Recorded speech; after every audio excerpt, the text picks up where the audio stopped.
আজকের গল্প মিষ্টির গল্প, নলেন গুড়ের সন্দেশ। এটি লিখেছেন মগরাহাটের হোমিওপ্যাথি চিকিৎসক ডাক্তার আনোয়ারুল হক। শীতের সন্ধ্যা, বসার ঘরে দাদা অনিক, বোন আখি আর ছোট ভাই ইরাক বসে গল্প করছে। মা রান্নাঘরে গুড়ের সন্দেশ বানাচ্ছেন আর মিষ্টি গন্ধ ছড়িয়ে পড়ছে পুরো ঘরে। দাদা, আজকের গল্প কী নিয়ে? আখি জানতে চাইল। আজ বলবো গুড়ের সন্দেশের গল্প, অনেক হেসে বলল। গল্প আবার মিষ্টি নিয়ে? ইরাক চোখ বড় বড় করে তাকালো।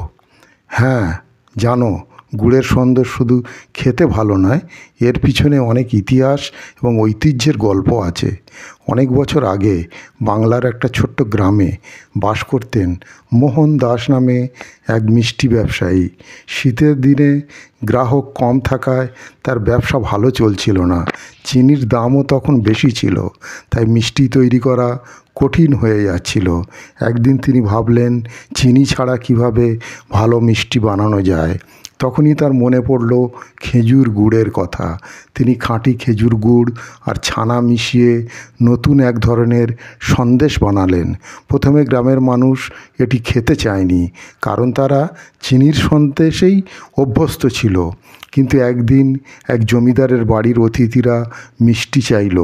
মোহনদাস সাহস করে তার বানানো গুড়ের সন্দেশ জমিদারের কাছে পাঠালেন। অবাক হয়ে জমিদার বললেন, এত সুস্বাদু মিষ্টি আমি আগে কখনো খাইনি। এরপর থেকে গুড়ের সন্দেশ সবার পছন্দের হয়ে গেল আর বাংলার ঐতিহ্যের অংশ হয়ে উঠল। গল্প শুনে আঁখি বলল, তাহলে গুড়ের সন্দেশ আসলে একটা পুরনো রেসিপি, তাই না? হ্যাঁ, এটা বাংলার এক ঐতিহ্যবাহী মিষ্টি। অনেক উত্তর দিল। ইরাক বলল, তাহলে মা কি মোহন দাসের মতো সন্দেশ বানাচ্ছে? একথা শুনে মা হেসে বললেন, এসো সবাই মিলে গুড়ের সন্দেশ খাই। সেদিনের মতো গল্প শেষ হলো, কিন্তু গুড়ের সন্দেশের স্বাদ সবার মনে জুড়ে রয়ে গেল। তো সুপ্রিয় দর্শক, আজকের এই গল্প যদি ভালো লেগে থাকে চ্যানেলটিকে সাবস্ক্রাইব করে রাখতে পারেন আর ভিডিওটিকে লাইক ও শেয়ার করুন। ভালো থাকুন, সুস্থ থাকুন।